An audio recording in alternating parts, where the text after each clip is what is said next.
शब्द अति मुक्त के मन को मोहते रहते हैं। वो इतना मन से आकर्षित हो जाता है, इतना मन से आकर्षित हो जाता है और वो कहता है भगवान जी मैं तो आपके साथ रहना चाहता हूँ। भगवान जी ने कहा बेटा ऐसे हमारे साथ रहोगे, तुम्हारे मम्मी पापा मन में क्या सोच। अरे भगवान जी मेरी मम्मी को मैं जानता हूँ, मेरी मम्मी मुझे किसी भी बात के लिए मना नहीं करती है। मैं जाऊंगा और मम्मी को समझा बुझा कर आ जाऊंगा। मेरी मम्मा बहुत अच्छी है भगवान जी, और मैं भगवान जी अपनी माँ को समझाऊंगा तो मेरी माँ मान जाएगी। भगवान ने उस भोले बालक को देखा, उसके भविष्य को अपने अंतर्ज्ञान से देखा। ओह ये कोई सामान्य बालक नहीं, ये तो जिन शासन का गौरव बढ़ाने वाला ये बालक है जो आगे जाके जिन शासन का गौरव में व्यक्तित्व बनेगा। भगवान जी ने उससे कहा ठीक है बेटा तुम राजमहल में चले जाओ, मम्मी के सामने जिद नहीं करने का। क्या कहा भगवान जी ने? भगवान बालक ने कहा मम्मी के सामने जाके जिद मत करना, तो जाके बोल देना अगर माँ और आपके पापा राजा दोनों हाँ भरे तो प्रेम से आ जाना, और जब तक वो हाँ ना भरे तब तक उनको प्रेम से समझाते रहना। मम्मा पापा के सामने जिद नहीं करनी चाहिए। अरे अति मुक्त करेगा भगवान जी आप चिंता मत करो, मैं बहुत बुद्धिमान हूँ, मैं मम्मा पापा सबको पाठ पढ़ा के आ जाऊंगा। और वो अति मुक्त भोला मन सीधा मन, लेकिन मन में जल की वैराग्य की तरंग, प्रभु के प्रति अनुरक्ति जगे, प्रभु के प्रति अनुराग जग गया। तो जैसे कभी प्रहलाद ने भगवान को प्राप्त कर लिया था, ऐसे ही ये छोटा सा बालक भगवान के रास्ते पर चलने का मन बना चुका है। आता है राजमहल में और आकर के भोजन करे उससे पहले ही माँ के चरणों को छूकर कहता है माँ मैं आपसे एक चीज मांगता हूँ।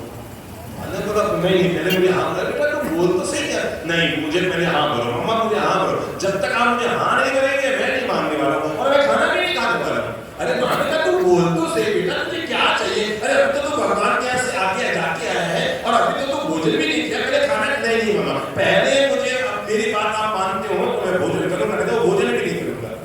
माँ ने बेटे को गले से लगाया, कहा बेटा एक बात बता, मेरी जिंदगी में कब तेरे को कोई चीज के लिए मना किया? मुझे पता है मेरे कुल और वंश में तू एक राजकुमार है बेटा, मैं तेरी हर इच्छा पूरी करूंगी, तुम बोल तुझे क्या चाहिए? सोचो, सोच कर सोचो, जिसने साक्षात परमात्मा के दर्शन किए हो और वो दर्शन करने के बाद अपने माता और पिता के पास आया हो और जिसके मन में अभिलाषा जग गई हो अब मुझे आजीवन प्रभु के श्री चरणों में अपने जीवन को बिताना है, वो व्यक्ति क्या मन से चाह रहा होगा? और तब उस बालक ने माँ को प्रणाम करके कहा, माँ को प्रणाम करके कहा मेरी प्यारी माँ, मेरी प्यारी माँ, मेरी प्यारी माँ, मुझे कुछ नहीं चाहिए, बस मुझे आप इतने से हाँ भर दो, मैं आप आगे का जीवन भगवान श्री महावीर के चरणों में जीना चाहता हूँ। अरे क्या वो तेजस्वी है, क्या वो ज्ञानी है, क्या वो महाप्रज्ञशील है। अरे उनकी बातें सुनकर मेरा मन आनंदित और प्रफुल्लित हो गया। माँ मुझे लगता है मुझे आत्मा का कल्याण करना चाहिए, मुझे मुक्ति के लिए अपने कदम बढ़ाने चाहिए। माँ बचपन में ही मुझे परमात्मा के चरणों में जाकर जीवन का ज्ञान मिल गया है। और कहते हैं तब माँ इस बात को सुनकर हतप्रभ हो जाती है। पर मैंने शुरुआत में बताया अति मुक्त की माँ बड़ी धर्मात्मा, क्या बताया मैंने? वो भगवान श्री की उपासिका थी। और कुछ लोग होते हैं जो अपने मन में भावना के बात है। मैंने ऐसे भी कई परिवारों को देखा है जिनके घर के लोग भावना बातें हैं कि बाप जी अगर मेरा पुत्र परमात्मा के मार्ग पर, संयम के मार्ग पर, दृश्य के मार्ग पर जाना चाहेगा तो मैं सत्सम्मान में समर्पित करूंगी। पर बेटी की परीक्षा लेने के लिए माँ ने उसे कई तरह के प्रलोभन दी। माँ मन से तैयार हो चुकी थी कहती, क्योंकि वो खुद भगवान श्री महावीर की उपासिका थी। भगवान श्री महावीर के जो भक्त राजा हुए हैं उनमें एक राजा विजय और रानी श्रीमती भी थी। वो भगवान की उपासिका थी और उसने बचपन से ये तय किया हुआ था कि बड़े होने के बाद अगर अति मुक्त के चाहेगा कि मैं दीक्षा लेना चाहता हूं तो मैं अंतराल नहीं डालूंगी। पर माँ ने परीक्षा लेने के लिए बालक को कई तरह के प्रलोभन दिए। बेटा महाराज बन जाओगे ना, कई तकलीफें उठानी पड़ती है, कई छाती कूटे करने पड़ते हैं। अरे बेटा संत बनने के बाद ये जो खेल खिलौने ये जो ना ये भी मिलते हैं, पर बेटा वहां तो बस ध्यान करो, साधना करो, बालों का लुंचन करो और मुनिजनों की सेवा करो, आत्म ध्यान करो, स्वाध्याय करो, वहां तो 24 घंटा धर्म ही होता है। बालक ने कहा माँ मैं तुम्हारा बेटा, क्या कहा? मैं तुम्हारा बेटा हूँ और अपने बेटे पे माँ भरोसा करो, मैं अगर परमात्मा कह जाऊंगा तो कभी भी तुम्हें को पालना में नहीं आने दूंगा।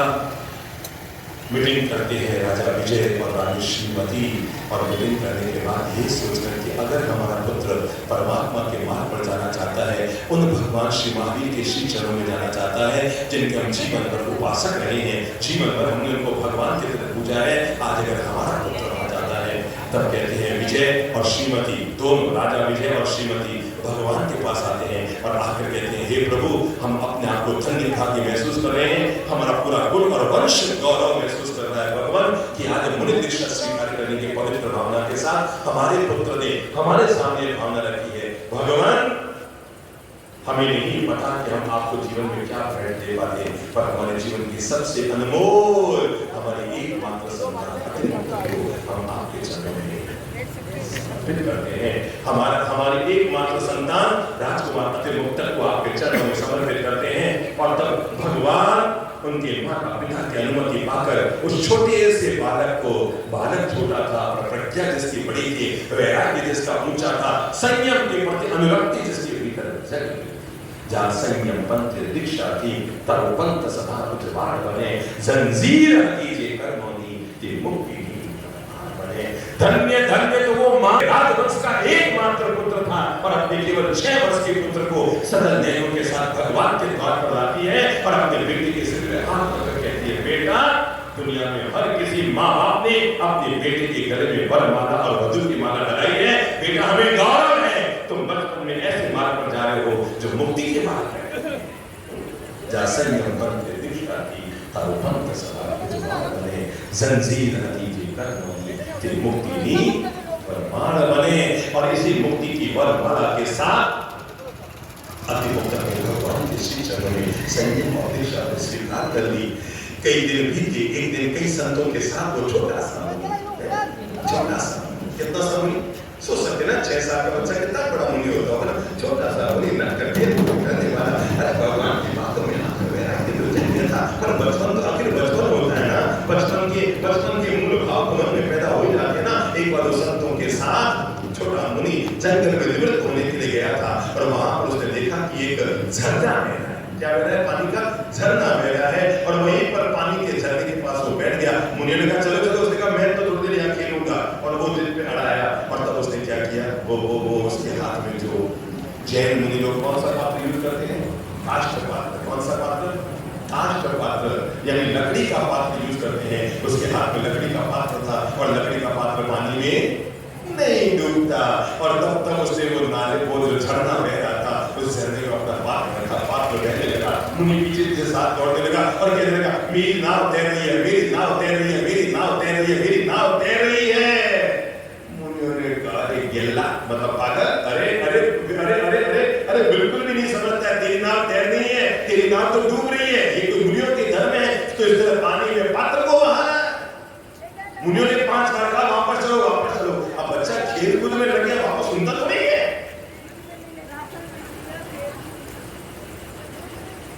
मुनि तो उन्हें छोड़ करके आ गए। किसको, छोटे से मुनि को अकेले छोड़ के आ गए। सब चले गए और बेटा मजा ले रहा है, छोटा सा महाराज क्या ले रहा है, मजा ले रहा है। छोटा सा महाराज क्या ले रहा है, मजा ले रहा है, पात्र को बहाता है, आनंद लेता है और दौड़ रहा है पात्र के पीछे।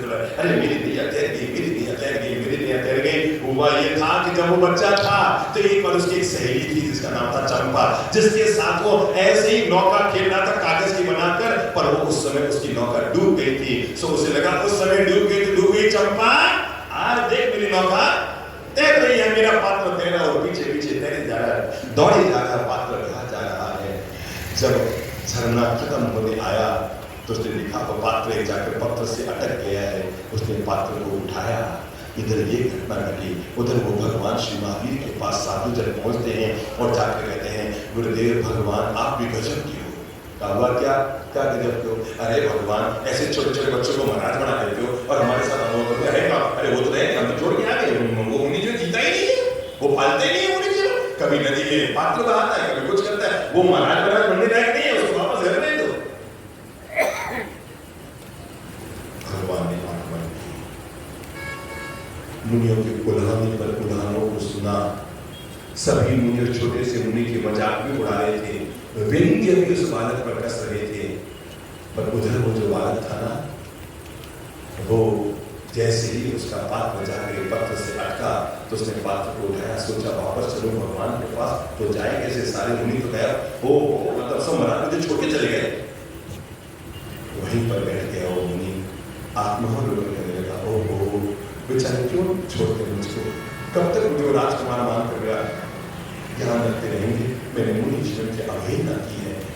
पात्र दिया था भिक्षा प्राप्त करने के लिए, आहार प्राप्त करने के लिए, मुक्ति को प्राप्त करने के लिए। मैं खेल कूद में लग गया, मैं आमोद प्रमोद में लग गया।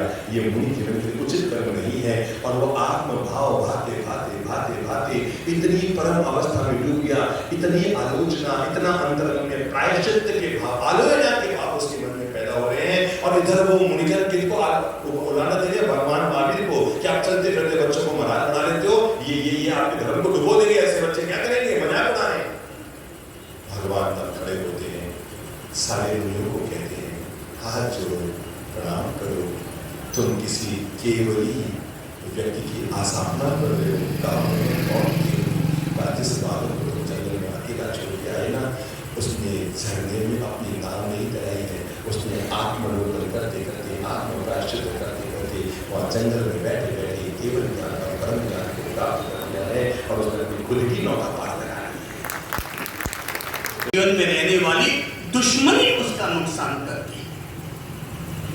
जन्म पत्री में रहने वाला शनि और जीवन में रहने वाली दुश्मनी, ये दोनों ही एक तरह से इंसान के लिए खतरनाक बनते हैं और दोनों ही इंसान को नुकसान पहुंचाते हैं।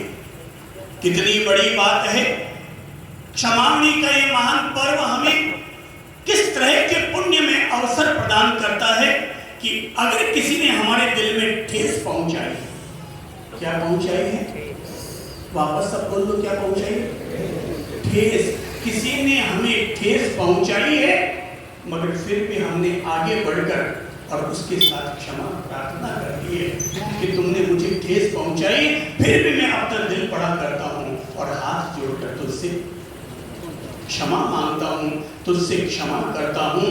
यहीं से ही जीवन में धर्म की शुरुआत होती है। पौराणिक प्रसंग के रूप में हम सब लोगों को इस घटना से प्रेरणा लेनी चाहिए। भगवान श्री महावीर के दो उपासक थे, एक का नाम था राजा उदयन और दूसरे का नाम था राजा चंद्रप्रद्योत। सब लोग नाम बोलो, क्या है, राजा उदयन और दूसरे हैं राजा चंद्रप्रद्योत। ये दोनों ही भगवान श्री महावीर के उपासक थे। लेकिन उस जमाने में आपसी परस्पर युद्ध होते रहते थे, किसी भी बात को लेकर, सीमा को लेकर, किसी भी वस्तु को लेकर के, और युद्ध होते रहते थे। राजा उदयन के पास भगवान श्री महावीर की चंदन की विशाल मूर्ति थी। उस मूर्ति को पाने के लिए दूसरा राजा उदयन के पास एक ऐसा हाथी था कि जिस हाथी से अगर कोई हाथी वो वहां से गुजरता तो जहां जहां से गुजरता था कोसों तक उसके कानों से निकलने वाले विशेष प्रकार की सुगंध से पूरा वातावरण सुगंधित हो जाया करता था। तो राजा चंद्रप्रद्योत ने वो हाथी पाने के लिए और वो मूर्ति पाने के लिए राजा उदयन पर आक्रमण कर दिया था। राजा उदयन और चंद्रप्रद्योत के बीच युद्ध हुआ और युद्ध की भूमि दोनों के राज्य से दूर थी। युद्ध हुआ, कहते हैं भयंकर युद्ध हुआ, और युद्ध में राजा चंद्रप्रद्योत बंदी बना लिए गए। राजा उदयन उन्हें बंदी बनाकर और अपने साथ अपने राज्य की ओर निकल पड़े। बीच में पर्युषण पर्व आ गया। तो पर्युषण पर्व आ जाने के कारण राजा उदयन ने कहा कि अपन जहां है वहीं पर ही डेरा डाल दिया जाए, क्योंकि भगवान ने कह रखा है कि पर्युषण पर्व के दौरान हमें किसी भी तरह का आरंभ समारंभ नहीं करना चाहिए, यात्रा निषिद्ध होती है। इसलिए जंगल में ही डेरा डाल दिया गया। 7 दिन तक आराधना हुई। 8वें दिन संवत्सरी पर्व आया। राजा उदयन ने प्रतिक्रमण करके और सभी 84 लाख जीव योनियों के साथ क्षमा प्रार्थना की। जब क्षमावनी कर रहे थे वो अपने एक एक सैनिक, सभापति, सेनापति और मंत्री के साथ वे क्षमा प्रार्थना कर रहे थे। तभी क्षमा प्रार्थना करते करते वे पहुंचे राजा चंद्रप्रद्योत के पास, जो कि इस समय बंदी है। उनके साथ रहने वाले पिंजरे में राजा चंद्रप्रद्योत को रखा गया है और वो उनके पास जाकर कहते हैं, मैंने संवत्सरी पर्व की आराधना करके मैंने सभी जीवों से क्षमा प्रार्थना की है। ऐ राजा चंद्रप्रद्योत, मैं तुमसे भी क्या कर रहा हूं? मैं तुमसे भी क्षमावणी कर रहा हूं, मैं तुमसे भी क्षमा मांग रहा हूं। चंद्रप्रद्योत ने इसे स्वर्णिम अवसर समझा अपने लिए और उसने कहा, कैसा अद्भुत तुम्हारा ये क्षमावणी पर्व है, तुम मुझसे क्षमा मांगने आए हो। अरे मुझे तो तुमने कैद करके रखा हुआ है और तुम कह रहे हो कि मैं तुमसे क्षमा मांग रहा हूं। बोले भाई, मैंने तो तुम्हें कोई लोहे की जंजीरों में थोड़ी जकड़ रखा है, मैंने तुम्हें सोने की जंजीरों से और बेड़ियों से बांध रखा है, यहां तक कि तेरा पिंजरा भी सोने का है। बोले चाहे बेड़ी लोहे की हो या सोने की, बीड़ी तो दोनों ही बीड़ी ही होती है और दोनों ही पालने का ही काम करती है। ऐ राजा उदयन, तुमने तो मुझे बांध रखा है। अगर तुम चाहते हो कि तुम वाकई अपने संवत्सरी पर्व को सही ढंग से संपन्न करो, पर्युषण पर्व की सही ढंग से तुम्हारी आराधना हो पाए, तो तुम मुझे मेरे जंजीरों से मुक्त करो और तब कहीं जाकर के मैं तुझे गले लगाऊंगा और इस तरह से हमारी क्षमावणी हो पाएगी। राजा उदयन ने पल भर विचार किया और कहा, तुम सही कहते हो ऐ चंद्रप्रद्योत, मेरी क्षमावणी तो तभी होगी जब मैं अपराधी को भी उसके अपराध के दंड देने के बजाय अगर मैं उसके अपराधों को अगर क्षमा कर दूंगा, तभी तो मेरी ओर से सच्ची क्षमावणी होगी। और तब राजा चंद्रप्रद्योत को बेड़ियों से मुक्त कर दिया गया। जब चंद्रप्रद्योत ने यह देखा कि राजा उदयन के हृदय में मेरे लिए इतनी क्षमा की भावना आ गई, तो उसने कहा कि अगर तुम मुझे वाकई क्षमावणी कर रहे हो तो तुम मेरे अपराधों को माफ करो, क्योंकि मुझसे गलती हुई। मैं तेरे हाथी को लेने के लिए और श्री भगवान की चंदन की मूर्ति को पाने के लिए मैंने तेरे साथ युद्ध किया, ये मेरा अपराध था और मैं अपने अपराध को स्वीकार करता हूँ और तेरे सामने हाथ जोड़कर मैं क्षमा प्रार्थना करता हूं। राजा उदयन खड़ा हुआ और उसने कहा कि अगर तुमने अपना अपराध स्वीकार कर लिया है तो मैं तुझसे न केवल क्षमावणी कर रहा हूं, बल्कि तेरा जीता हुआ राज्य भी मैं संवत्सरी पर्व की आराधना करते हुए तुझे वापस लौटा रहा हूं।